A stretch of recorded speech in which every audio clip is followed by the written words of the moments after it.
Hey everybody, it's Dr. Fish, is the mad scientist. Guys, today I made the do-it-yourself Amethyst hanging cross.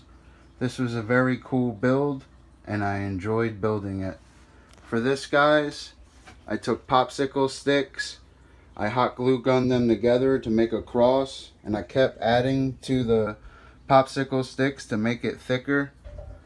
On the outside, I hot glue gunned amethyst. This is very beautiful, guys. And that's basically it. I really like this. I even put a little stingray on there. This is the do-it-yourself amethyst hanging cross. Always be original, creative, and explosive, guys. See things that other people don't see. And make cool things. Just like this. Check that out. Beautiful piece. Right here I use Power Pro, which is a very strong braided fishing line.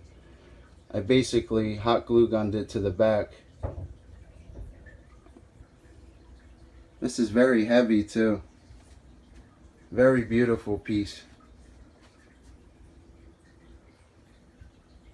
Check it out, guys. Hope you guys enjoyed this video. Dr. Fish out.